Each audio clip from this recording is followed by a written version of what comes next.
So welcome to the very first Money Mates podcast. We've got Miles Farrier here from Precision Carpentry and Build. Hi Miles, how you doing? Very good, mate.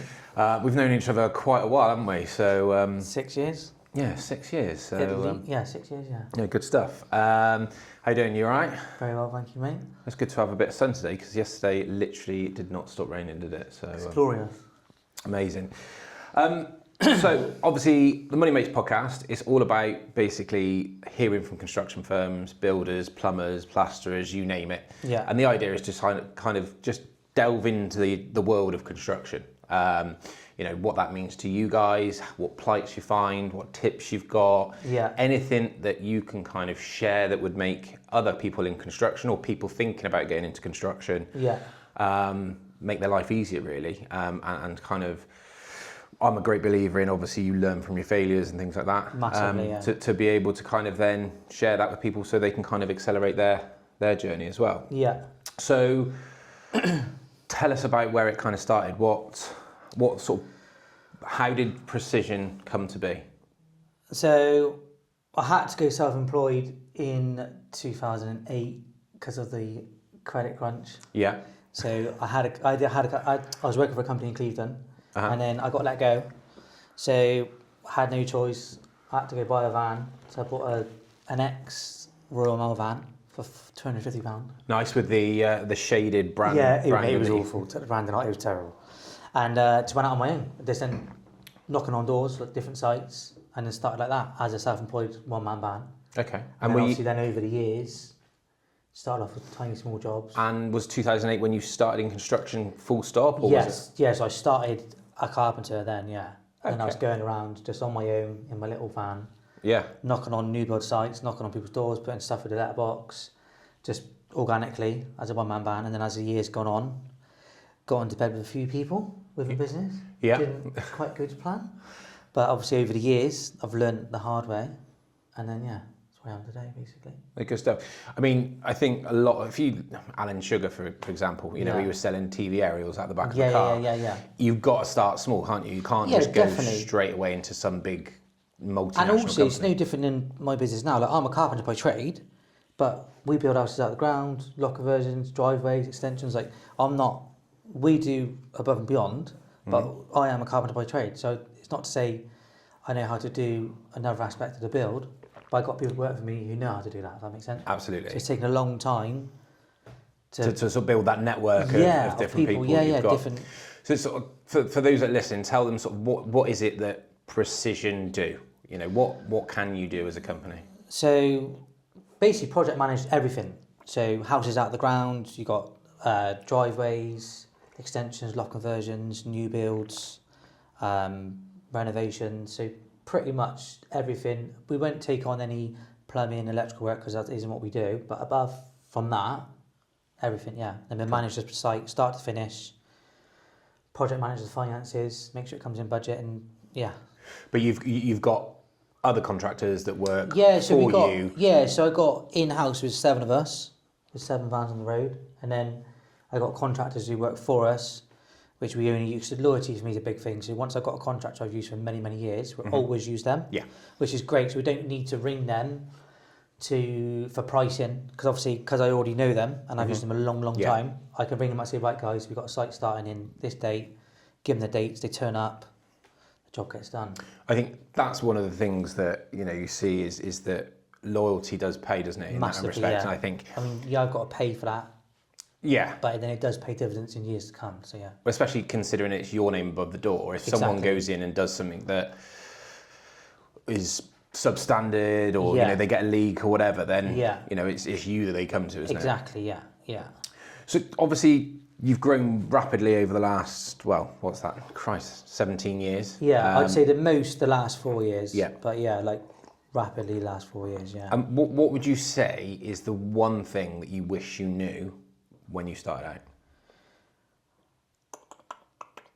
I wish I tried to build a business earlier. So when I went as a one-man band, Okay.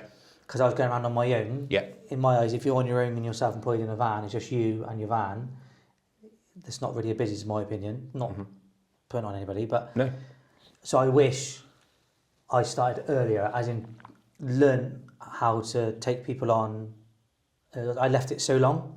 I Yeah, guess it was so- a confidence thing. So I left it, just grew organically.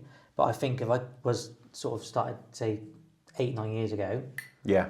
How long did you kind of leave it before you took on your first? A long time. I'd probably say when I actually went into business originally, which was with my brother in 2014. Okay. Yeah. Okay, And we so- grew really quick, but in honesty, you can grow too fast. Oh yeah, I mean you've And really got to see. that's what we did then. We Yeah. grew far too quick. And what was kind of your biggest surprise that's kind of stuck out to you since running your own firm? So think when you started taking guys on and that then became your business, as you said, what was your biggest sort of surprise that hit you? Finding, because it's your business, is finding staff who will have the attitude and react as if it's their business. So I would take people on, Yeah. and then really the long and short is they're there for a paycheck. Obviously there is some guys that are there for you as a business. So my image was like, oh, they want to be here. But it's finding the guys who treat it as if it's their business. Does that make sense? Yeah, and so I think it's one of the things I've seen in business full stop sort of through, the years is that it's the $1 million question. It's the golden goose. It's the, having someone that, like you said, treats the business as theirs. Yeah. Wants to be able to sort of wow. And I think that's because, and again, this is a quite sweeping statement in the construction industry. It's quite a mixed bag of workers. Would you agree? Yeah. And I think, and this is the problem: is deviating out. You've got to go through a lot of people. yeah, kiss your frogs And to accept find that, your prince, so to speak. And accept that, yeah. Yeah, because is it on? Have you seen those accounts on socials where it's like, it's not my job, and you've got a decorator, and you don't bother taking the light switch mate, off the and that's unfortunately that is the construction world. Yeah. So it's finding staff and training people how you want them to work. And I think it's a reputation that kind of precedes construction, doesn't it? And I think how do you combat that? Is that As hard as it is, like now someone comes into work for us, we'll say, right, sort of 2-3 weeks, and just give them a go, free reins, and almost accept, like, look, keep an eye on them. So a trial period, essentially. Really, and just see how they react. Make sure they're punctual, polite, clean up behind themselves. Communication is really important. Yeah, communication's key. Some people will, at 5 o'clock, turn their phone off.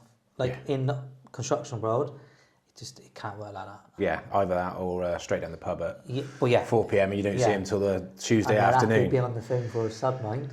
Yeah, yeah.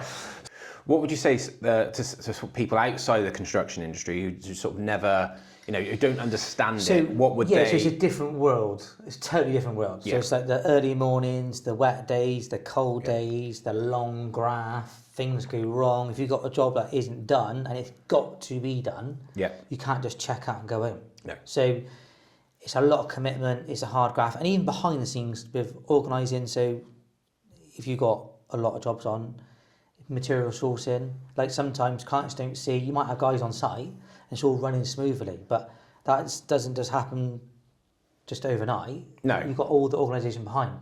Yeah. Which people don't see that. No, and I suppose the one thing, I've known the construction industry for years. We've worked together on a few different projects, and I'm probably one of the only customers you've ever worked with have come in and kind of gone, right, I'll get stuck in as well. Give you a hand. Yeah. But I suppose it is. I like with anything in business, it's like one big puzzle, isn't it? And you've got kind of. And it's those different moving parts. How do you find the kind of stress with that? So the way I do it, which I drill into everybody at work, is everybody is a certain cog in the business. Mm-hmm. So some people might be a giant cog, some people might be a small cog. So I try and drill into people's heads. We're all different cogs, and we all got to work with each other. So if that one person, for instance, someone calls in sick, is not coming in, all those cogs aren't spinning, are they? So suddenly you're kind of firefighting all day. So, yeah. And with regard to sort of the outside, because, we're in a sort of age of rising prices. We worked together on something during the budget when it went mental with Crazy, interest yeah. rates, the Ukraine war, and Yeah. timber went through the roof. I mean, Horrendous. how are you finding that with the consumer as to sort of pricing jobs? Because otherwise, at the moment, when you're quoting, Yeah. you know, you go out to a job, it's kind of almost a race to the bottom. Really, yeah. So with our bigger stuff, I would say with our quotes like sort of 3 months period of time. So if we quote a job, if it's not started within 3 months, then we're gonna have to revalue the work. Yeah. But it's just material sourcing. It's annoying because that margin is getting squashed and squashed and squashed. Yeah. So then suddenly, the amount of time I'm spending sourcing is crazy. But you always have to. And do you use any kind of, you know, because we're in the age of AI. And, Yeah. I mean, Christ, I suppose you're in the industry. Yeah. That is not going to be replaced by AI. Correct. Yeah. Because actually, I mean, well, you've seen like 3D printed houses and Exactly, things like that. yeah. But realistically, is AI going to take over your job? Probably No, not. no. Mine, I mean, it will take a hell of a lot away from it. Yeah, yeah. But I still think within the financial world, you're going to need that person to kind of lean on with People yours. still want that human-to-human connection, in my opinion. Not everybody's going to believe in AI. Exactly. But there's a hell of a lot of bloody ways that it can kind of improve and sort of streamline what do we do. Yeah. How do you kind of use tech within your kind of world of construction where it is usually just hammer and chisel and a digger? And Yeah, of course. So it's just sourcing, mate. Just source on the internet. It's constantly looking all the time, ringing around. There's obviously better options than what I do. I mean, I'm a bit of a dinosaur. I need to kind of up it with stuff like that, as you know. Well, no, I've got a lot better over the years with other stuff. I've got a lot of systems in place, but things like that. Really, in big construction firms, they're going to have a sourcer. They're going to have a buyer. Yeah. So their job is sourcing. Oh God, yeah, you know, the likes of Kier, Yeah, Nolan because and- you got to think, like, I say to the guys all the time, when they go to suppliers, like, you probably get cheesed off with us, but I always say, question it. Yeah. If you're going to load your van up or load your tipper up or whatever, and you're collecting a load of kit, and then they say, right, that's going to be X amount of money, question it. Don't, like, upset them, but just say, look, why is that? Can you Yeah. do anything with that? Because you'll be surprised. Well, the thing is, the amount, and I suppose this goes back to the mentality of run it like it was your own business. If they've got the business credit card, they go, That's oh, what, yeah, exactly. tap, I'll And pay that's- for that. I don't really work about it. Yeah. But I suppose those behaviours go far in that you appreciate. You know, I've seen a couple of your guys that work for you, and I know that they will be with you to the end. Yeah, yeah. And I suppose what's to stop them going, sod it, I'm going to go set up on my own. So this is a good question. So look after them. Yeah. So the guys, I can name 3 people now who I look after very well. And I Yeah. know you said they'd be with me to the end, because I understand at the end of the day, we're all on this planet to make a few quid, yeah? Yeah, of course. So you have to pass that down the line. You cannot expect to be constantly winning every day. Yeah. And you have to recognise the good things as well as much as the bad things. And you know, I think the true colour of people comes from when shit happens. Yeah. And I think, you know, that's when you really kind of see what makes them sort of fight, flight and things We've like had that. it twice over the last 10 years. So Yeah.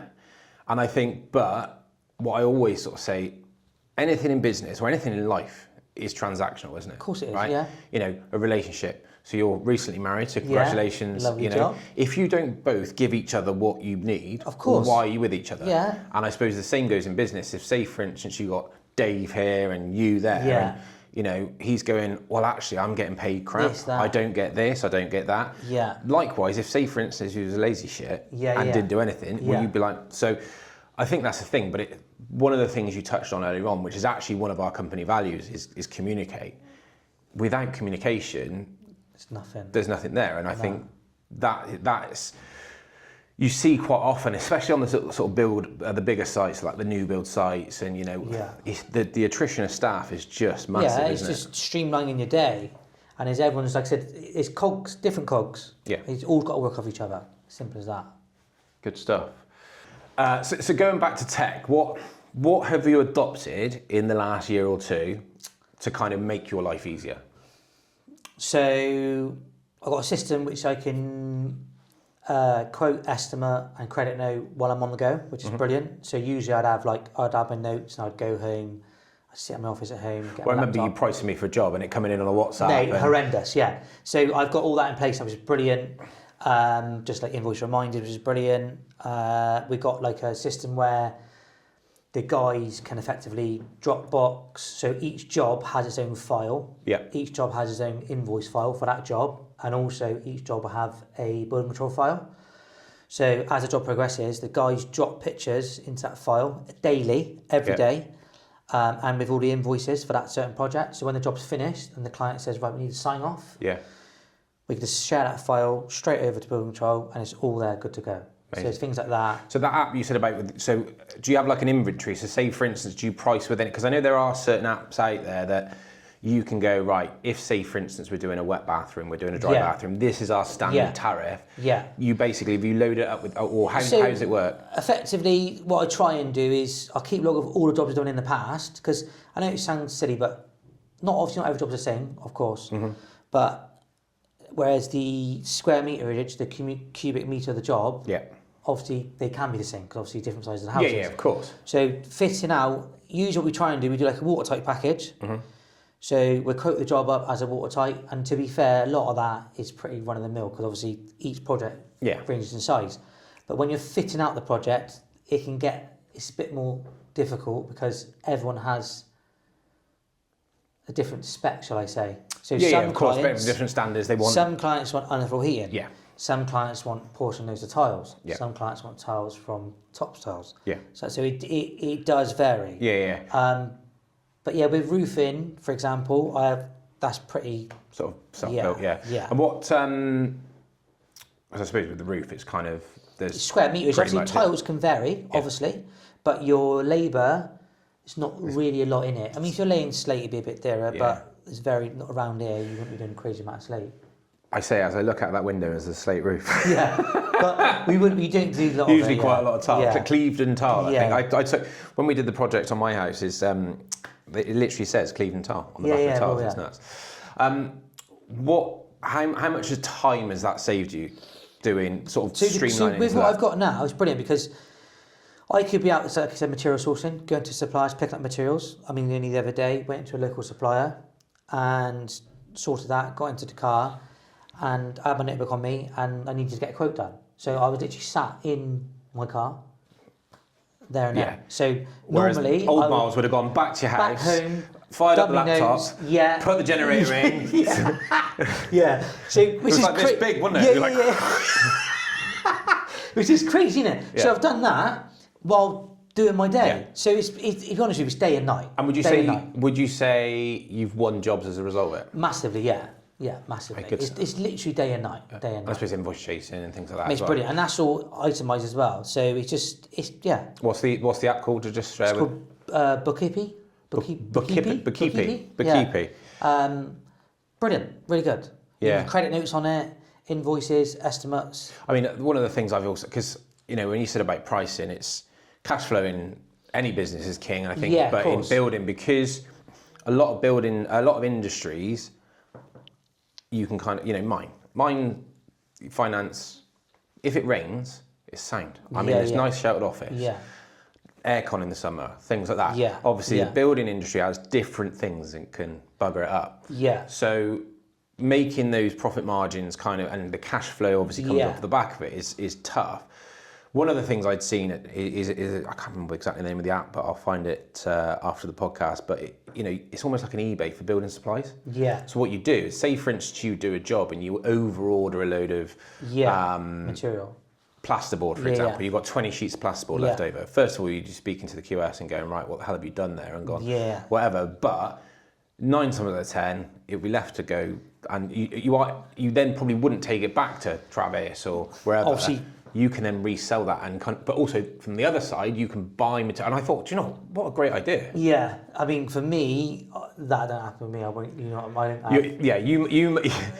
what was your check twice, cut once kind of thing? Yeah, mate, I don't have that. I'm really that's because that's who I am. But you do get lazy builders. You do. Yeah. Where when it falls down to profit and loss, like there's some builders are lazy, just chuck stuff in the skip.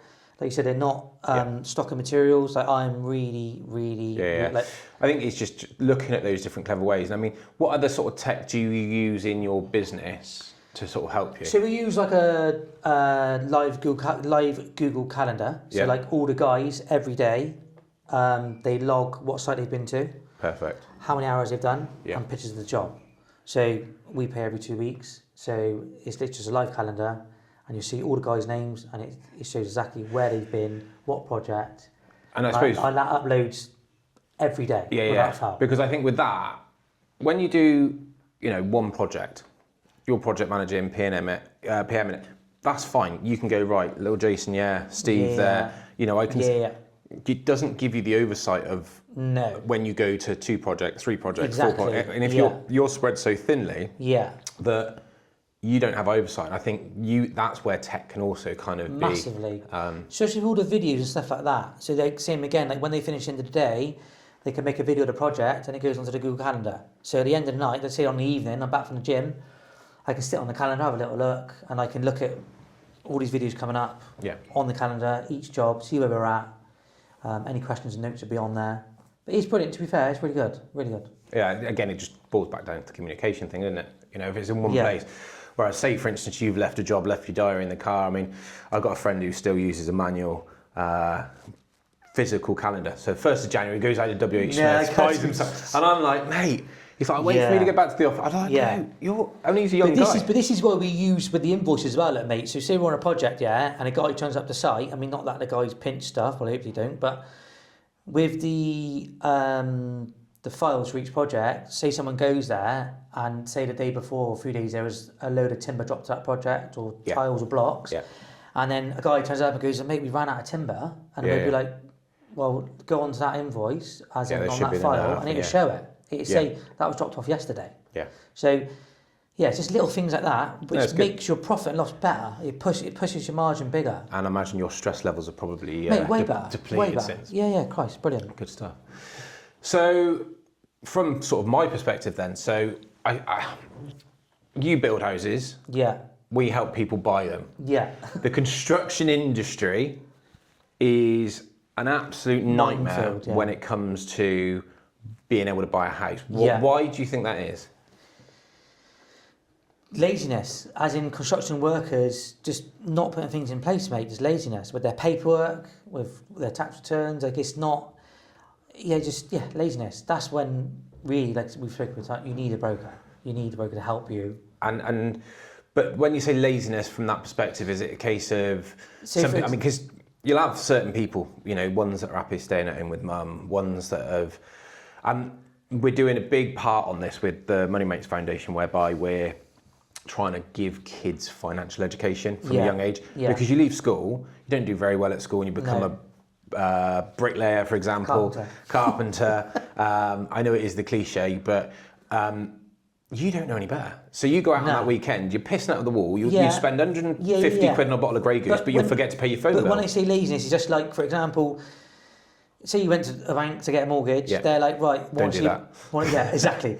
Want to apply for a mortgage, get your bank statements, they're digging in the drawer to find statements, they give them the statements, and they're going to look at their SO302 and see what else you can have. Yeah. Whereas with a broker, there's more avenues. Like it can be done in a way where it benefits everybody. I think that's the thing.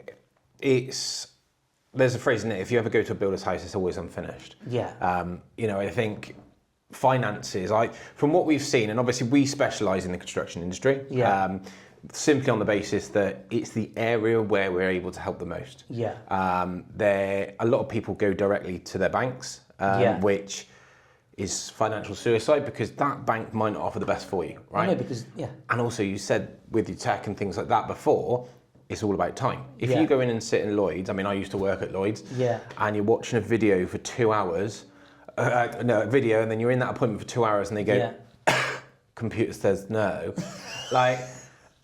you're going to be pretty pissed off, and then you have to go to NatWest, and you have to go to HSBC. Which is what's going to happen. Yeah.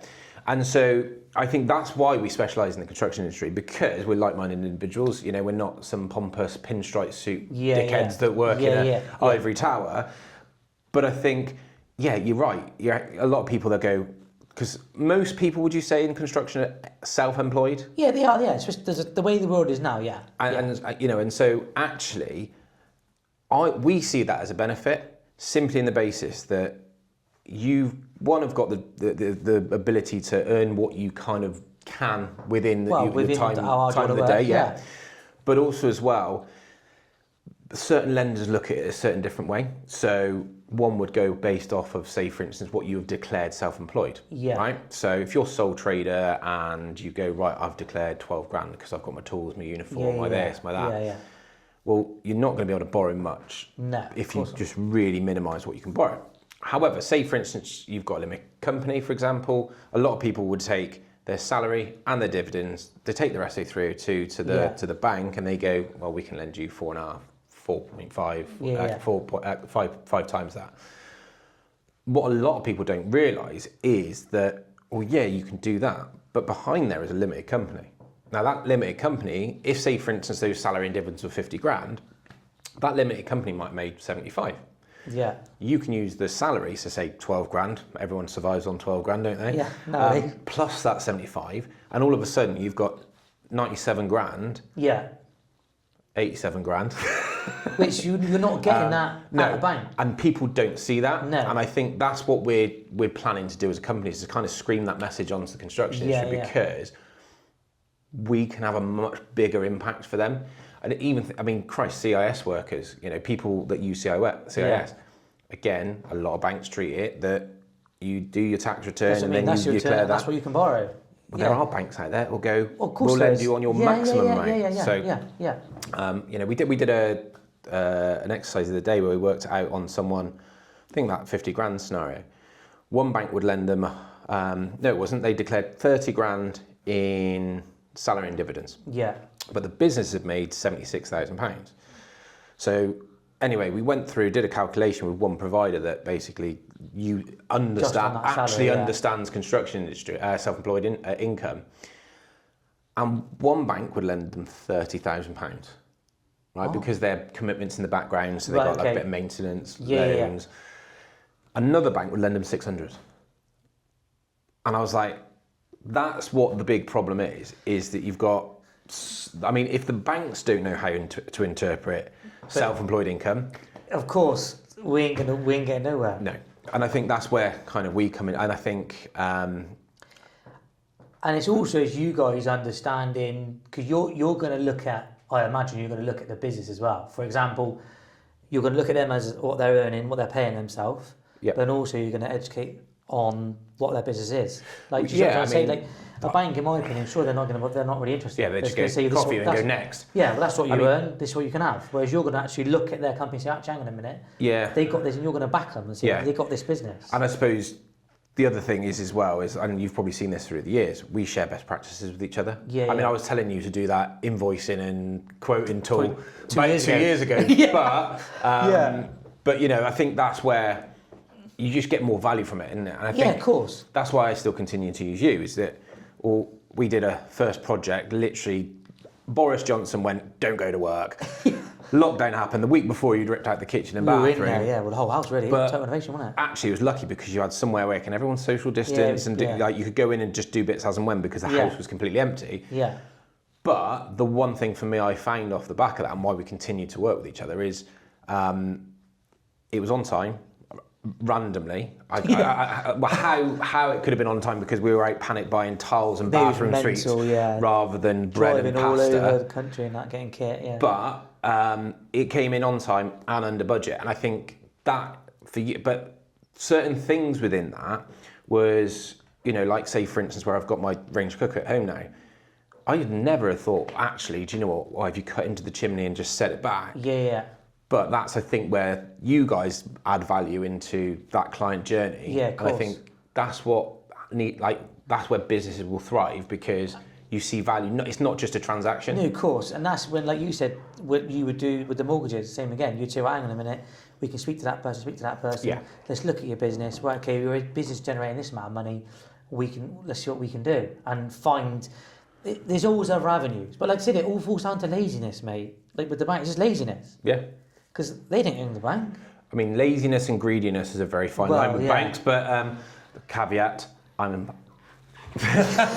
I just think this, But brokers, 100% the way forward. Every time. What do you think the biggest financial risks to the construction industry are, though?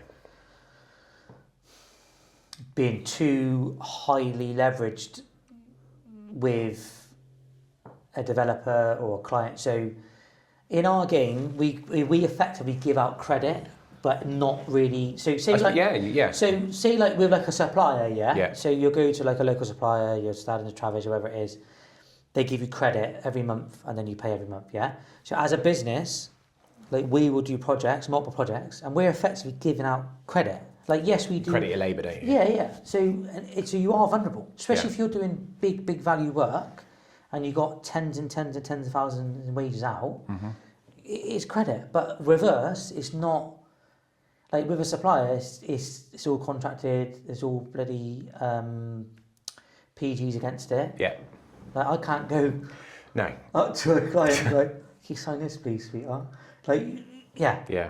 So I'd say that's the biggest vulnerability. And what about your staff? Because obviously, you know, one of the things you touched on was how much it impacts, say, for instance, the day if one of your guys turns in sick. So it makes a difference for us because I'm not massive. There's only 7 of us. So like if one person calls in sick, especially if it's all booked in for the week, because we book our working on a Sunday evening, then the whole week's booked. So yeah, if one person does come in, call in sick or whatever it is, it can be, it's costly really because you've allowed X amount of sales for that week. Yeah. And suddenly those sales squashed down. And it's not as if you can run over capacity because then that costs you in a salary or you know whatever. Yeah. So it's challenging. But like you said, construction's got a bit of a stigma of yeah. If you call in sick, you're sick, aren't you? Not I had a few too many last night. Or I was in the rain last night and I don't feel well today. What's been your most outrageous reason for someone calling in sick? Someone rang me and goes, "Oh, I can't see, mate." I said, "Why'd you pick your phone up and ring me?" He was like, "I can't see." I said, "You've picked your phone up and you've rang me, so you can't see." Okay. This was about 4 years ago. That's the worst I've had. Do they still work for you? No. Okay. That's the worst I've had on my life. I think this has been really, really insightful. I think it's been, you know, I've heard stuff that, bearing in mind we've known each other about 6 years, that I'd never heard before. It's been really insightful. What advice to get, say for instance, someone wants to get into building or construction or carpentry or whatever phrase you want to call it. What advice would you give them? Say for instance, they were sat at their kitchen table day one. Start really small. So like small projects and just educate yourself. So start with really small jobs, or for like your local neighbours or just word of mouth, friends on the pub, whatever it is. Start really small and slowly build. Because the problem you got is you could go out tomorrow and say, right, I'm going to set a company up, I'm going to go take on a couple of guys, I'm going to go advertise on every platform possible, do £1,000 a month on advertisement, right? Yeah, we do that job, send the guys there and it will go wrong. Like, mate, not anybody can do it. I'd say start small, educate yourself. Yeah. So your phone's always ring, doesn't it? Educate yourself. It could be a client. It could be, too late. Just start small. Okay, cool. Lastly, what do you think the biggest risk to the construction industry is over the next 10 years?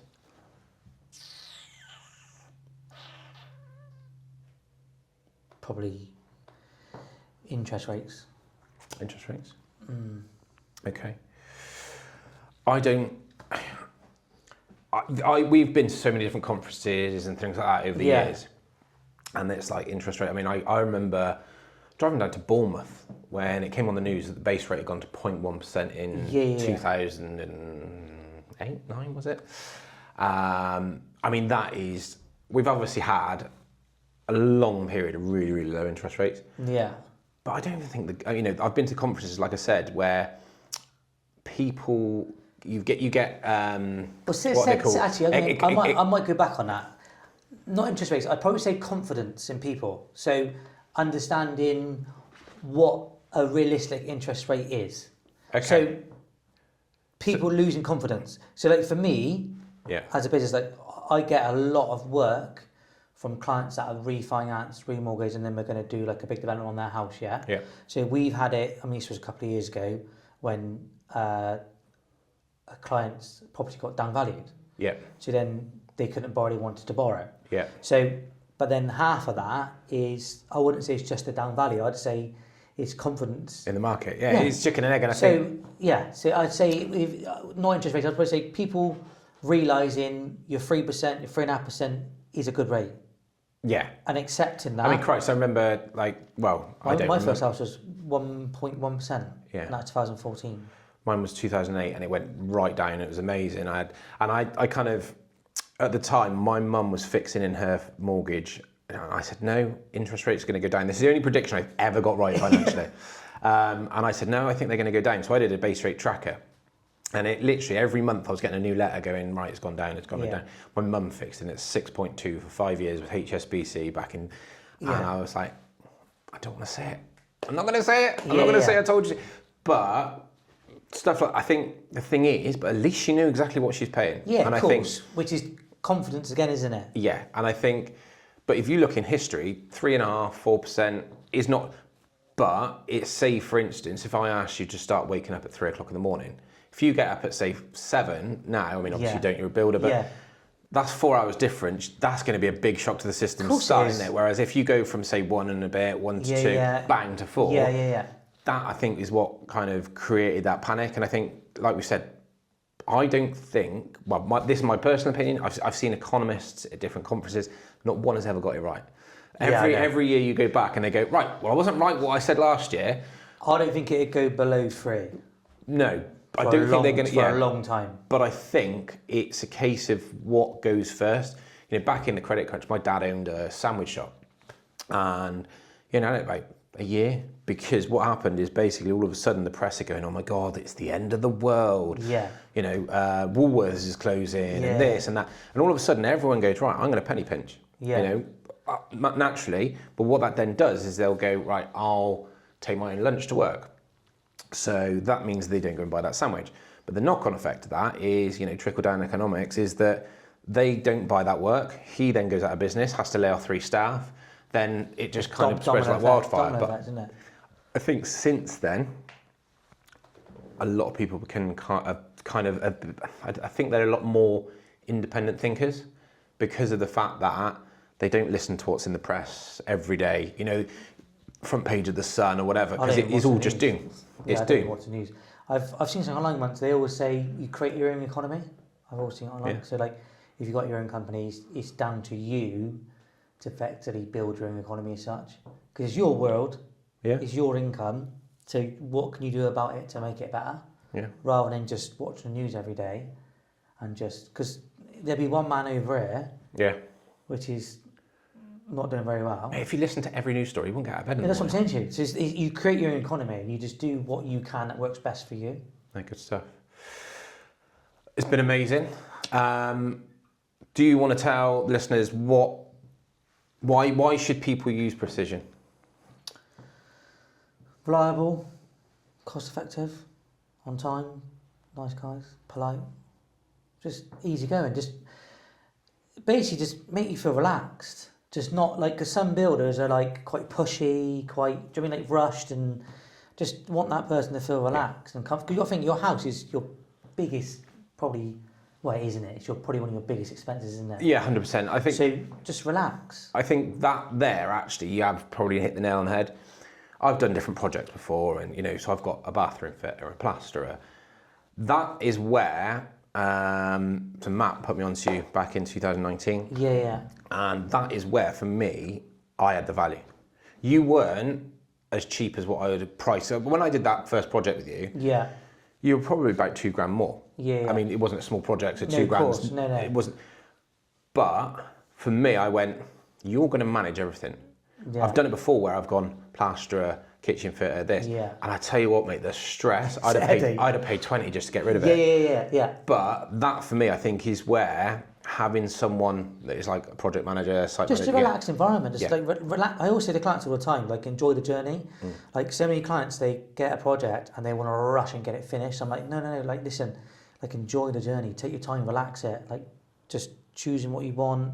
Like, and just enjoy it. Don't try and because it's an exciting time, isn't it? Especially if you're doing a renovation, an extension, or whatever. Yeah. Just enjoy it, relax, and try and create that calm environment rather than Some builders, yeah, screaming down the door and whatever, yeah. But Well, feel free to pass those clients our way to help them save the stress on the finance. But yeah, exactly. Miles, it's been amazing. Yeah. Thank you ever so much, mate, Top man. and we'll see you on the next one. Lovely job. Cheers, guys.